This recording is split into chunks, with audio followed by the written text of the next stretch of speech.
ठाण्यातील काही भागात 2 दिवस पाणी नाही।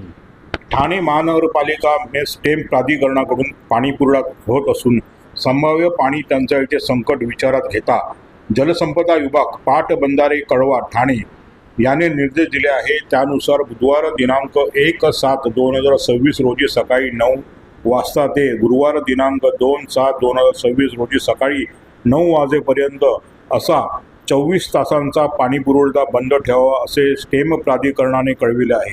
त्यानुसार बुधवार दिनांक 1/7/2026 रोजी सकाळी 9 वाजता ते गुरुवार दिनांक 2/7/2026 रोजी सकाळी 9 वाजेपर्यंत स्टेम प्राधिकरणाकडून होणारा पाणी पुरवठा बंद राहणार आहे।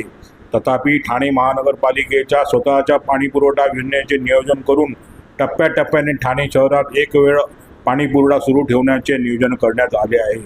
त्या अनुषंगाने घोडबंदर रोड, पाटलीपाडा, पवारनगर, कोठारी कंपाऊंड, आझाद नगर, डोंगरीपाडा, वाघबीड, आनंदनगर, कासार वडवली, ओवळा, नेतीबंदर व मुंब्र्याचा काही भाग आदी ठिकाणांचा पाणीपुरवठा बुधवारी सकाळी 9 ते रात्री 9 वाजेपर्यंत बंद राहील व समतानगर, ऋतुपार्क, सिद्धेश्वर, इंटरनिटी जॉन्स, जेल, साकेत, उतळसर, रुस्तमजी, दोस्ती, आकृती, वर्तकनगर, माडा इत्यादी भागात बुधवार रोजी रात्री 9 ते गुरुवार सकाळी 9 वाजेपर्यंत बंद राहील। अशा रीतीने टप्प्याटप्प्याने एक वेळ पाणीपुरवठा सुरू ठेवण्याचे नियोजन करण्यात आलेले आहे।